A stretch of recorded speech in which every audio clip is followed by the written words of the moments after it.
Growing up, seeing my mother, Sans se plaindre, ma mère s'est consacrée aux autres de toutes ses forces.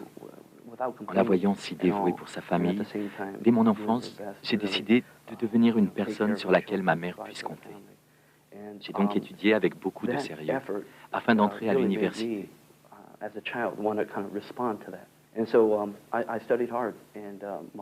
Mais comme nous n'avions pas beaucoup d'argent, cela me semblait un rêve impossible. Néanmoins, ma mère m'a toujours montré à travers son combat que l'on pouvait transformer l'impossible en possible.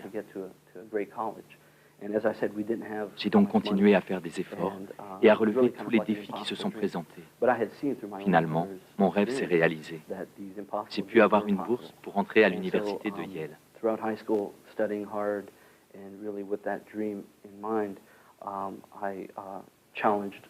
Je souhaite maintenant me développer toujours plus afin d'être un grand économiste capable de contribuer au développement de la société.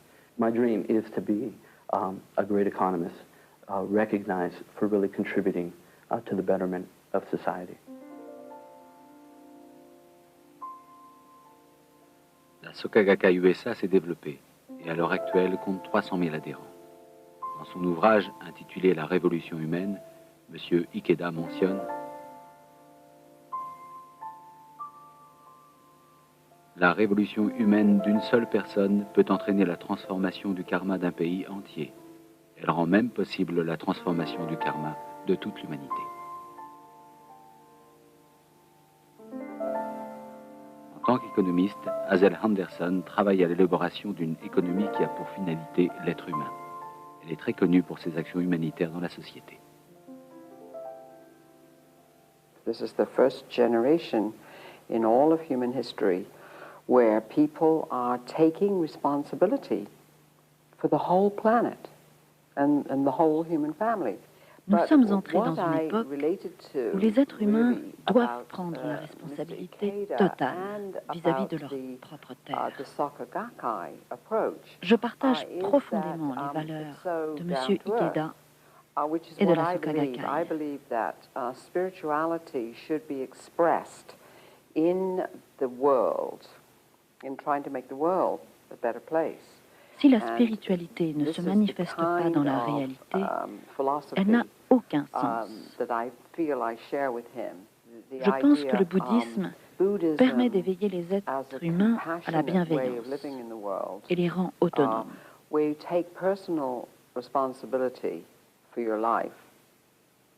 Monsieur Alfred Balitzer, professeur en sciences politiques à l'université de Claremont-McKenna, parle de Thomas Jefferson, le père de l'indépendance des États-Unis, et de M. Ikeda.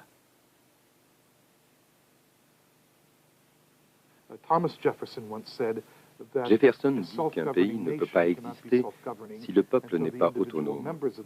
M. Ikeda parle exactement de la même chose lorsqu'il insiste sur le processus de la révolution humaine. Sans être déstabilisé par le désir ou la colère, il faut rendre la vie constructive et pleine de valeurs.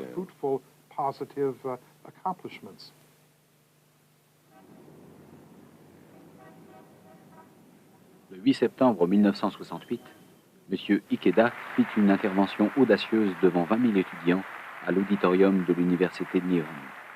Il y évoqua la relation diplomatique sino-japonaise interrompue depuis la Seconde Guerre mondiale.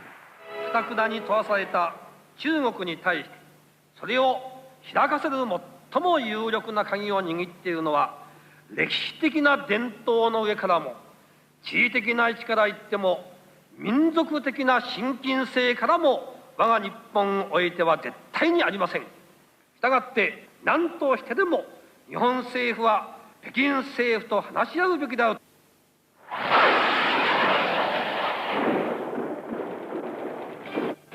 Entre les années 60 et 70, la guerre froide était à son comble. Le Japon, qui mettait l'accent sur une diplomatie basée sur le traité de sécurité nippo-américain, et la Chine n'entretenaient aucune relation diplomatique. La normalisation des relations entre ces deux pays paraissait bien improbable. À l'époque, le peuple japonais gardait une grande méfiance vis-à-vis des pays communistes, ainsi qu'un sentiment négatif envers la Chine.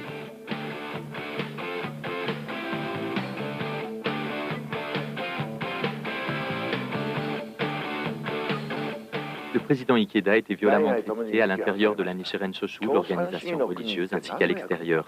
On le persécutait parce que ses visites dans des pays communistes étaient incomprises. Il s'est donc retrouvé entouré d'ennemis de toutes parts. À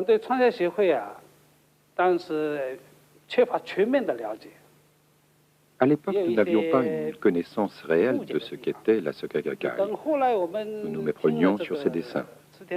Plus tard, le président Ikeda a fait une proposition de rétablissement des relations sino-japonaises, à l'occasion d'une réunion générale des étudiants, membres de la Soka Gakkai.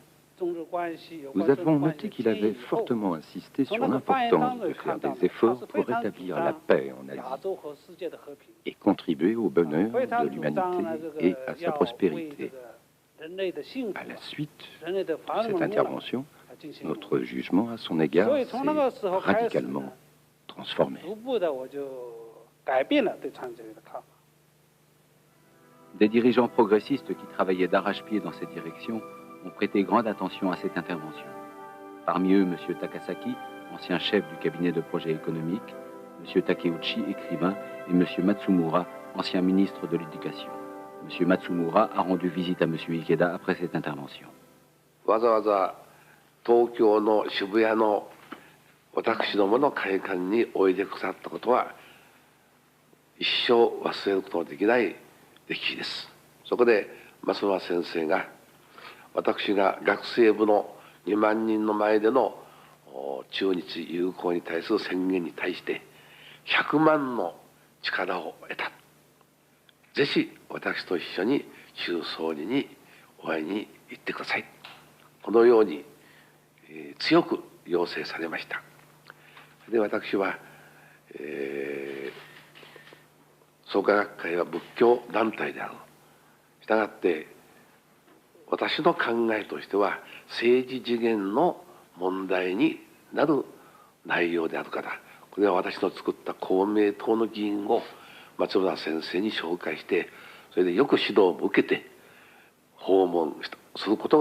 Au mois de juin 1971, le Komeito a envoyé une première délégation en Chine et a fait avancer le projet de normalisation avec Zhou Enlai et les principaux dirigeants chinois. Ils ont étudié concrètement les conditions pour la réalisation de cette normalisation. Zhou Enlai était d'accord avec les 5 points principaux proposés par le Komeito et il les a appréciés. Les États-Unis, quant à eux, étaient dans une impasse à cause de la guerre du Vietnam. Lors de la visite historique du président Nixon en Chine au mois de février 1972, les relations sino-américaines se sont radicalement transformées. Le premier ministre japonais de l'époque, Kakuei Tanaka, qui cherchait la possibilité de rétablir les relations diplomatiques avec la Chine, a été mis au courant des propositions de Zhou Enlai par l'intermédiaire du Komeito. C'est en septembre 1972 que les relations diplomatiques entre ces deux pays ont été rétablies. Plus de 10 ans avant ce rétablissement, Zhou Enlai accordait déjà une grande importance à la Soka Gakkai en tant que force du peuple japonais.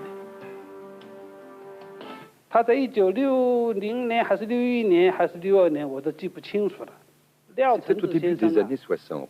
Le président de l'Association pour l'amitié sino-japonaise, M. Liao Chengzi, est allé voir M. Zhou Enlai avec M. Sun Pinghua afin de lui transmettre un rapport qu'ils avaient rédigé sur le Japon. Le premier point faisait état de l'amélioration des transports au Japon grâce à la construction d'autoroutes à niveau multiple.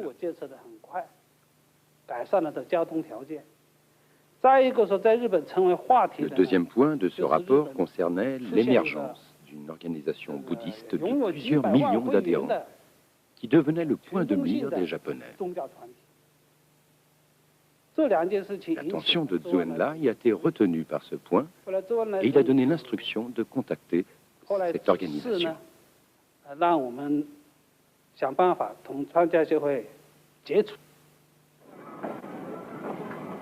mois de mai 1974, M. Ikeda s'est rendu pour la première fois en Chine. N'ayant aucun titre officiel, en tant que simple citoyen, il s'est rendu à Hong Kong et a ensuite traversé la frontière à pied, car à l'époque, les vols touristiques pour Pékin n'existaient pas.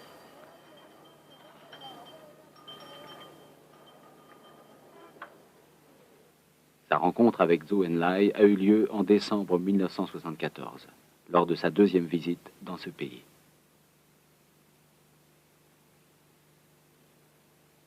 La traductrice de cet entretien, Madame Li Liyun, était membre du comité central du Parti communiste chinois. À l'époque, M. Ikeda et M. Zhou Enlai avaient tous deux un fort désir de se rencontrer. Malgré une maladie grave qui ne lui permettait plus de recevoir des personnalités, M. Zhou Enlai a organisé leur entrevue en demandant à M. Ikeda de se déplacer jusqu'à son hôpital. Cette rencontre m'a donné l'impression de deux personnes qui désiraient se voir depuis longtemps et qui réalisaient enfin leurs souhaits, même tardivement. M. Zhou Enlai avait perdu beaucoup de poids à cause de sa maladie, et M. Ikeda soutenait donc naturellement son bras droit avec ses mains. Le fixant avec une grande attention, le Premier ministre dit « Enfin, nous avons pu nous rencontrer ». Étant tout près d'eux, j'éprouvais le sentiment que Zhou Enlai souhaitait confier l'avenir de leurs deux pays à M. Ikeda, dirigeant japonais d'une culture exceptionnelle, qui menait avec vigueur des activités pour la paix.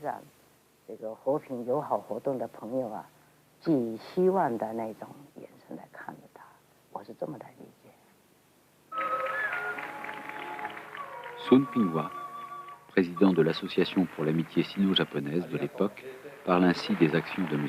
Ikeda. Le pont d'or établi par le président Ikeda entre ces deux pays a une structure particulière. En fait, plus il y a de gens qui traversent ce pont, plus ce pont se renforce.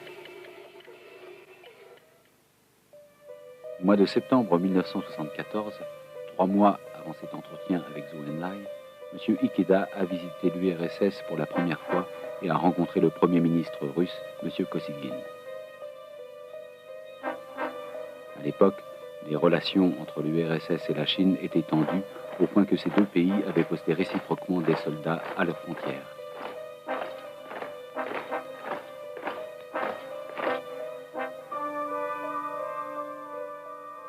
Lors de cette rencontre, M. Ikeda a demandé directement « L'URSS a-t-elle l'intention d'attaquer la Chine ?» Absolument pas. Est-ce que je peux transmettre votre réponse à la Chine? Avec plaisir. 3 mois après cette rencontre, en décembre, lors de sa visite en Chine, M. Ikeda a transmis cette information aux dirigeants chinois et en particulier au Premier ministre Deng Xiaoping. M. Ikeda fait totalement confiance à la force du peuple et non à celle des gouvernements. 本当は政治家とか経済家がやればいいことですけども、どうしても日本は調子が良くなると傲慢になるし、今度は悪くなると卑屈になるし、島国根性。私は全部人間だと。ソ連人も中国人も全部人間だと。それで人間として信頼されるような誠実なその話し合い、平和を論じ、教育を論じ、国際を論じということをしなければ、これはいつまでたっても政治論じ、利害、または強弱ですね、力の論理、こういうふうに悪循環してしまう。それではいけない。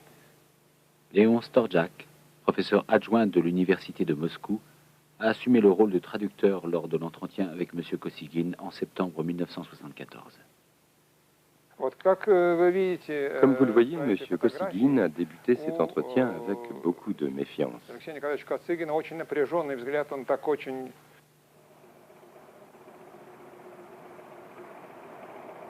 Avant de rencontrer Kosygin, M. Ikeda a visité Leningrad. Dans cette ville, 1 500 000 civils ont péri, victimes des nazis.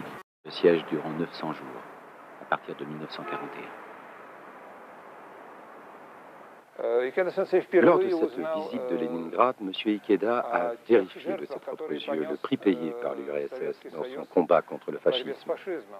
Au début de leur entretien, M. Ikeda a partagé ses impressions à ce sujet avec M. Kosygin. En l'écoutant, le visage du Premier ministre s'est radicalement transformé. Son expression s'est adoucie et il a dit « J'étais à Leningrad à ce moment-là ». L'atmosphère s'est alors détendue et est devenue amicale.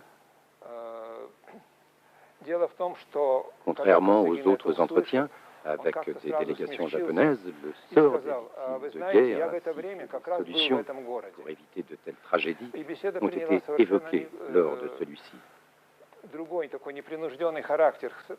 Le monde était cependant sous la menace de la course aux armes nucléaires engagée par les deux superpuissances URSS et États-Unis.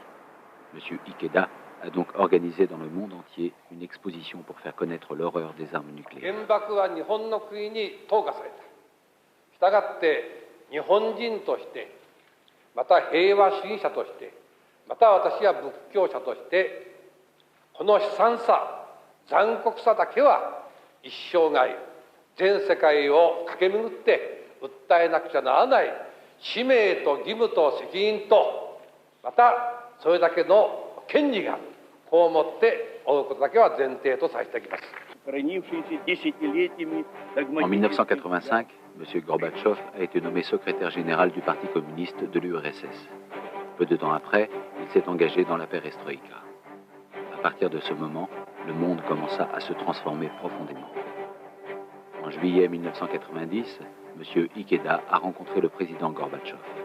La personne ayant œuvré à cette rencontre était M. Chingiz Etmatov, écrivain, membre du conseil présidentiel et l'un des proches de M. Gorbatchev. Il soutenait lui-même la perestroïka. Lors d'une discussion avec M. Ikeda, nous avons tous deux pensé qu'il devait avoir un entretien avec M. Gorbatchev. M.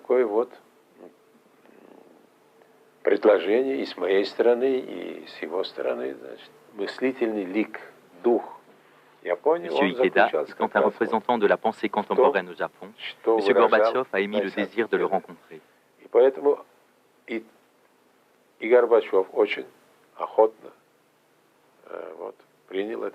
Lors de leur première rencontre, ils ont réciproquement ressenti une impression très forte. J'ai senti personnellement qu'ils avaient besoin l'un de l'autre et que cet entretien était une nécessité.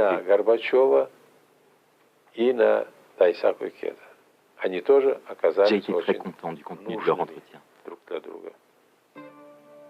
L'année suivante, messieurs Ikeda et Gorbatchev se sont revus au Japon et ont approfondi leurs liens d'amitié. C'est à la fin de cette année-là que M. Gorbatchev a dû démissionner de ses fonctions et que l'URSS s'est effondrée.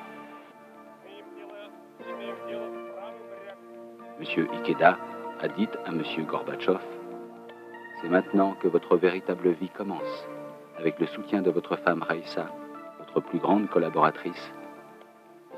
Persévérez dans votre combat jusqu'à la fin de votre vie, je vous en prie. »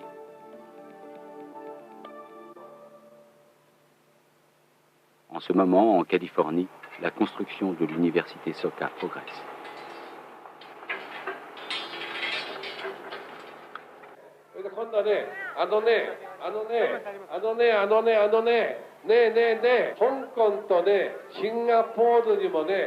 Monsieur Daisaku Ikeda, 71 ans, déclare que l'éducation est son dernier champ d'action.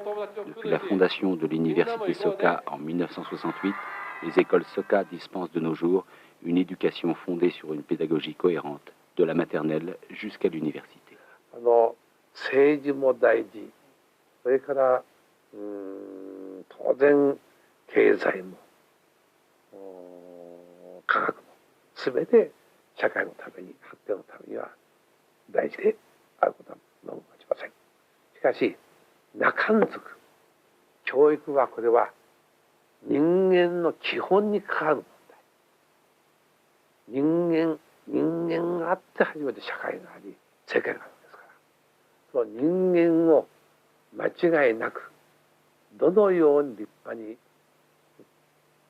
育て上げる会という意味においてはこれほど尊い重大な事業はありません。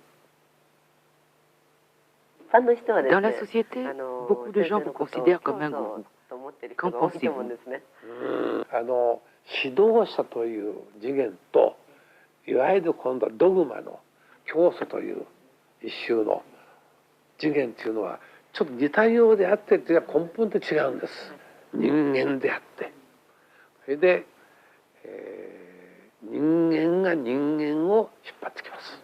反対に人間が宗教に押しつぶされてそれでまるで奴隷になってどんどん宗教を権威づけてそれで自分自身が圧迫されてこういう歴史が今日までの実態でありました。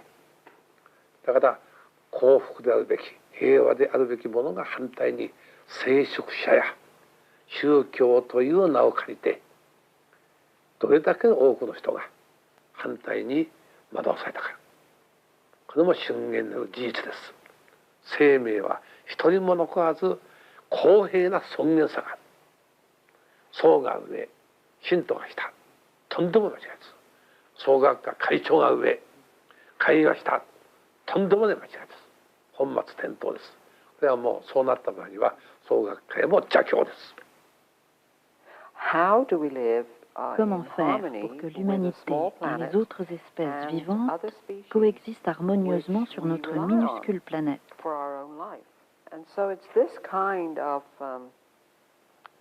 Sur ce thème aussi, M. Ikeda et moi-même partageons la même vision.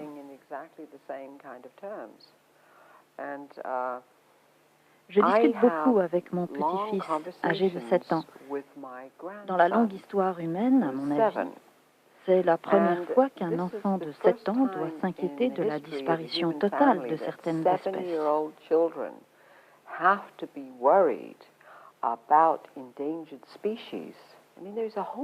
Que vont devenir nos descendants? J'imagine que le moteur qui pousse M. Ikeda à agir doit être cette même conscience d'une catastrophe irrémédiable. 人間復権ですね。もう一回人間が人間らしく生きていく社会、人間が人間らしく幸福に生きていける平和、この追求の時代に入りましたね。